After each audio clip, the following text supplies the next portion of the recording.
The Roman Empire was a stunning crescendo of the ancient world. It brought with it a level of development that would not be seen in Europe for at least the next 1,000 years. Its history is so rich, varied, and well documented that there is always more to learn. So here are 5 things that you did not know about the Roman Empire. People in the Roman Empire went on vacation. While the kind of mass tourism we are used to didn't exist, rich Romans definitely went traveling in pursuit of rest and relaxation. Those who lived in the city of Rome itself would travel to resort towns elsewhere in Italy, the most famous one being Baiae near Naples. It was a real party zone, especially in the summer. The streets were packed with bars and the houses were packed with people. There were parties filled with hedonistic indulgences of every kind. Beautiful villas owned by the richest of the rich, including multiple emperors, dotted the seaside. Spas built on top of the natural hot springs found in the area must have been a nice place to recover from a hangover. Those who wanted to explore and have a culture trip would mostly travel to Greece and Egypt. The Romans viewed Greece as their cultural homeland, so they really wanted to see all these ancient towns and monuments. Visiting the Olympics and getting your fortune told by an oracle were popular activities. You could get guidebooks called Periegesis that advised you on what to see and why what you were seeing was culturally significant. You could also hire a tour guide, but they had a reputation for being sketchy and unreliable. Some temples acted like museums do today, displaying various significant objects and artifacts, charging a fee for entry. You could even get souvenirs. In Baiae, there were these decorative glasses you could get with views from around town. All in all, it seems very similar to how it is now, with the caveat that tourism was something that only the richest of the rich could afford. It's remarkable that it was possible at all, which goes to show how interconnected the Roman Empire was. This high degree of connectivity is embodied by the Cursus Publicus.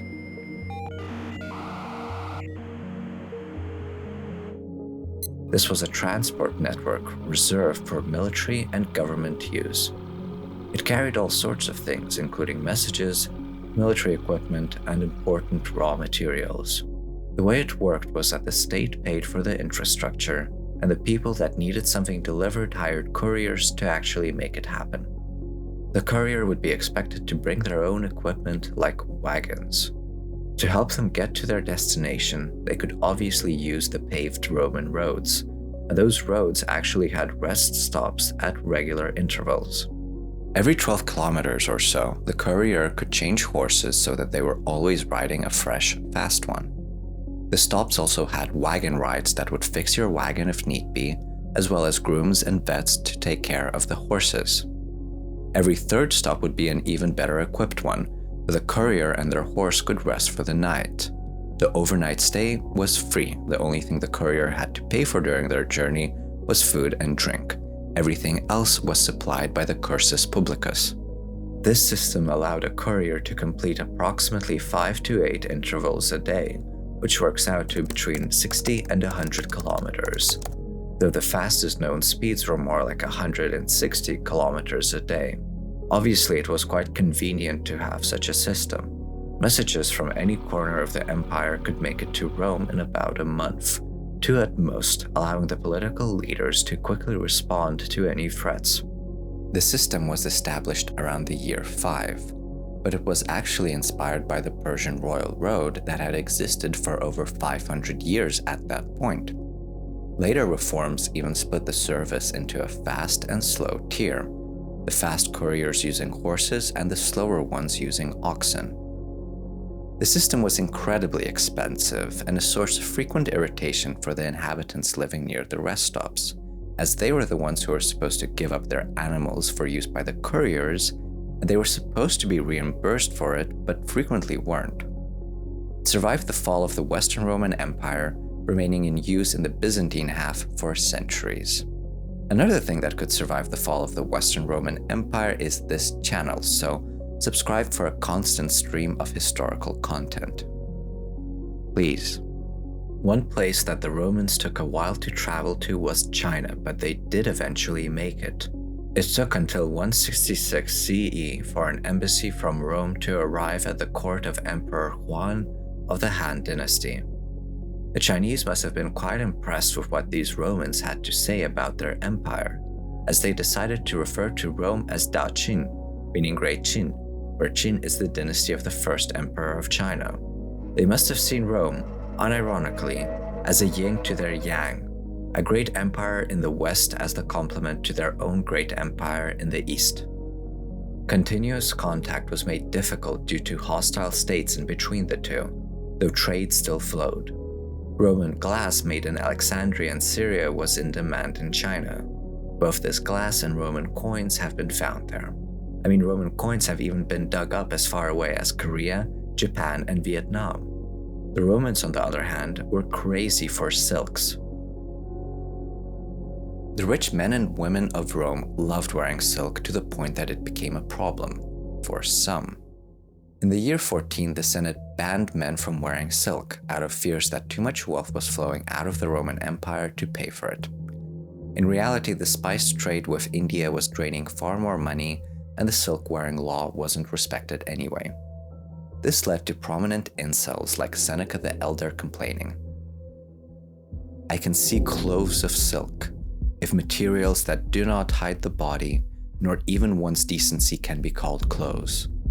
Wretched flocks of maids labor, so that the adulteress may be visible through her thin dress, so that her husband has no more acquaintance than any outsider or foreigner with his wife's body."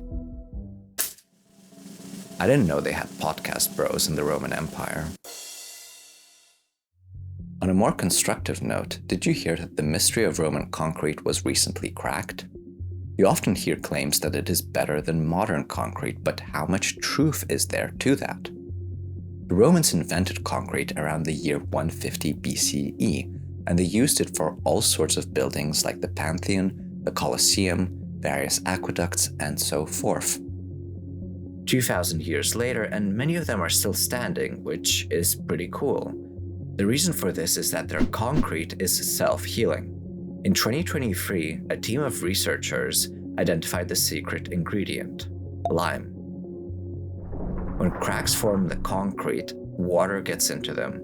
Usually this has a destructive effect, as the water just makes the cracks bigger, but in Roman concrete, the water reacts with the lime.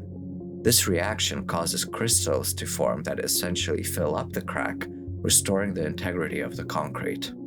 The effect is particularly strong with seawater, which is why the remains of many Roman ports are still intact. Roman concrete did have its shortcomings. For every building that survived to the present day, there were thousands that did not. But because of survivorship bias, we don't think about that, and instead focus on the buildings that are still around. In fact, there were tons of sloppy concrete works that were of inferior quality to anything you might find today. Roman concrete also took years to fully set and reach its intended strength, a problem we have also since solved. Additionally, concrete does not fully live up to its potential without reinforcement, which is why Romans couldn't build skyscrapers. Without steel cages inside the concrete, it is rather brittle and can only be used in certain situations. Romans could make pretty massive buildings, but they couldn't fill them with many different floors, which is what really makes the difference in terms of efficiently using the land you have available. Take the baths of Diocletian or the baths of Caracalla. These are huge structures, hundreds of meters long and tens of meters high, but they really only had one floor.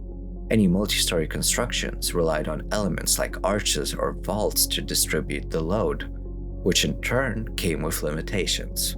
So while the self-healing quality of Roman concrete is very interesting, and these findings are currently being used to improve modern concrete, I think we have surpassed the Romans in terms of building things at this point.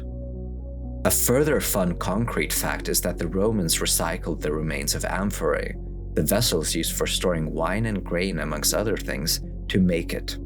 When they did that, they created a specific type of concrete called opus signinum, which was reddish in color and also waterproof, making it perfect for bath buildings. But one type of amphorae that could not be recycled were those that had been filled with olive oil. Romans loved their olive oil. In the 2nd century CE, over 7 million liters of olive oil was being used by the city of Rome every year, and that is a conservative estimate. The oil was actually shipped from southern Spain, a region that to this day is one of the world's leading producers of olives and olive oil. All these amphorae that were used to ship the oil from Spain had to be dealt with, so the Romans started building a massive waste pile near their state-controlled reserve of olive oil, which came to be called Monte Testaccio. They didn't just throw the amphorae onto a big pile. Monte Testaccio is made up of neatly terraced layers, and the evidence shows that these amphorae were treated to reduce the smell of old oil before being deposited there. Over the years, approximately 53 million amphorae were dumped there, leading the hill to grow over 35 meters high. Later, in the early 19th century, the locals dug caverns in the base of the hill to store wine, which eventually developed into little shops and restaurants that now ring the Monte Testaccio, which I think is very cool and very cute. I hope that I was able to enlighten you on at least a few of these 5 topics. If that is indeed the case, I am very politely requesting that you like and subscribe. If you want to learn more about the ancient world, check out my video on the role of myths in ancient Greece. This has been Ivan with Retrospect History, and I hope to see you again soon. Bye. That was Sigma. That was so Sigma.